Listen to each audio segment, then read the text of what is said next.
Hello बच्चों, कैसे हैं आप सभी। आज स्टार्ट करते हैं ज्योग्राफी का chapter first part 3।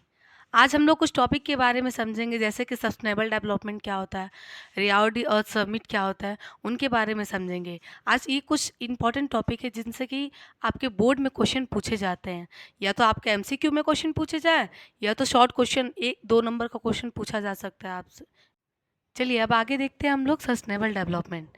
Sustainable development मतलब होता क्या है, पहले इसके बारे में आप लोग जान लीजिए। इसका मतलब ये होता है कि हम अपनी जो प्रेजेंट की नीड्स हैं उसे तो फुलफिल करें ही, साथ साथ में अपनी फ्यूचर जनरेशन के लिए भी कुछ चीज़ें बचा के रखें, कि ऐसा ना हो कि आज सारा का सारा चीज़ मिल रहा है, आज ही सारा का सारा ख़त्म कर दे, फ्यूचर के लिए कुछ बचे ही नहीं, तो आने वाले जनरेशन कैसे सर्वाइव करेगी।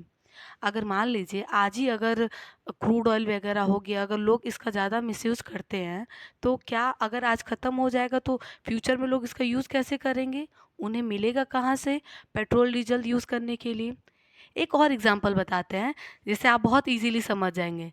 जैसे कि आपके पास फ़िलहाल में आपको 10 करोड़ रुपया मिला है, ठीक। अगर आपको इतना रुपया मिला है तो आप क्या करेंगे, एक ही दिन में ख़त्म कर देंगे। बहुत सारे लोग होंगे कि कहेंगे कि चलो इतना पैसा मिला है, इसको जल्दी से ख़त्म कर देते हैं। लेकिन नहीं, अगर आप आज ही सारा का सारा चीज़ ख़त्म कर देंगे तो इन फ्यूचर में आप उस पैसे, क्या पता उन फ्यूचर जो पैसे आपको मिले हुए हैं आप उनको शेयर मार्केट में लगा सकते हैं, एंड बहुत सारी जगह पे उनका यूज़ भी किया जा सकता है। अगर उनका यूज़ सही जगह करेंगे तब तो रिटर्न में आपको मिलेगा, अन्यथा नहीं मिलेगा।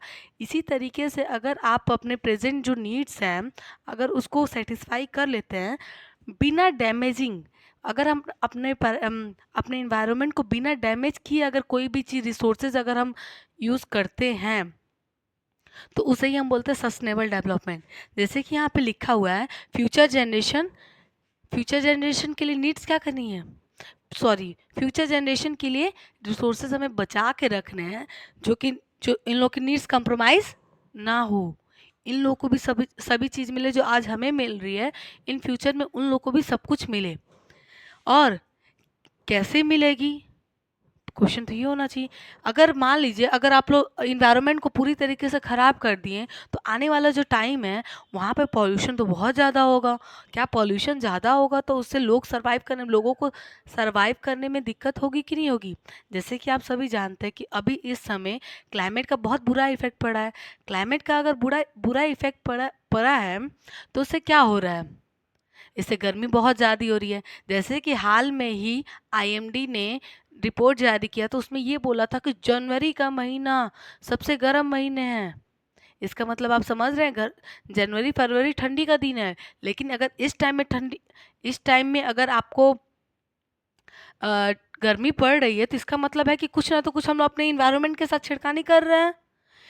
अब इसी चीज़ को ध्यान में रखते हुए बहुत सारे आपके हर साल मीटिंग होते हैं, और एक और मीटिंग हुआ था, रियाओ डी अर्थ समिट हुआ था। कहाँ पे हुआ था, ब्राज़ील में। आइए इसके बारे में हम लोग आगे देखते हैं। जैसे कि आपके सामने दिख रहा है रियाओ डी अर्थ समिट, जो कि कब हुआ था, 1992 में हुआ था। और ये किस जगह पे हुआ था, जेनरियो एक जगह का नाम है, कहाँ पे इस समय लोकेट है, ब्राज़ील में है। अब आप लोग कमेंट के थ्रू मुझे ये बताना कि ब्राज़ील किस कॉन्टिनेंट में है। और ये समिट कब से कब तक हुई थी, 3 जून से लेके 14 जून तक। कौन सी ईयर में हुई थी, 1992। इसका मेन पर्पस क्या था, फर्स्ट इसका मेन पर्पस यही था कि हम लोग किससे अपने जो इन्वायरमेंट में इतने ज़्यादा पॉल्यूशन और उसको किस तरीके से कंट्रोल किया जाए। 1992 में तो उतना ज़्यादा पॉल्यूशन नहीं था जितना पॉल्यूशन अब है। इस समय बहुत सारे मीटिंग्स वगैरह भी कंडक्ट किए जा रहे हैं, किस तरीके से पॉल्यूशन को क्या किया जाए, कंट्रोल किया जाए। आप लोग, एक और क्वेश्चन आप लोगों को दे रही हूँ कि आप लोग मुझे ये बताएंगे जो COP25 है वो किस कंट्री में होने वाला था, और COP24 किस कंट्री में हुआ था। आप लोग के लिए 2 क्वेश्चन दिए हैं।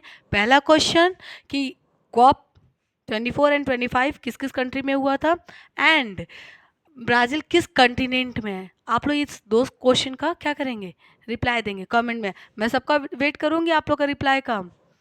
उसके बाद इसका मेन कंक्लूजन क्या निकला, पता है, जब ये समिट हुआ था, तो इसमें लगभग लगभग 100+ कंट्रीज क्या की थी, पार्टिसिपेट की थी कि हमारा जो प्लेनेट है ना वो हेल्दी रहे।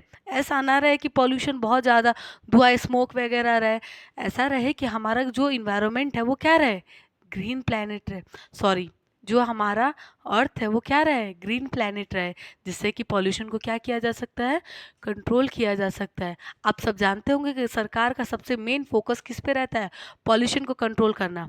जैसे कि इंडियन गवर्नमेंट बहुत सारे रेलवे लाइन जब बिछानी होती है ना, तो बहुत सारे पेड़ को क्या करते हैं, काटते हैं, लेकिन साथ साथ में वो और क्या करते हैं, और भी बहुत ज़्यादा जगहों पे पेड़ को लगाया जाता है। इसी वजह 5 जून को हम लोग क्या, कौन सा डे सेलिब्रेट करते हैं, इन्वायरमेंट डे सेलिब्रेट करते हैं।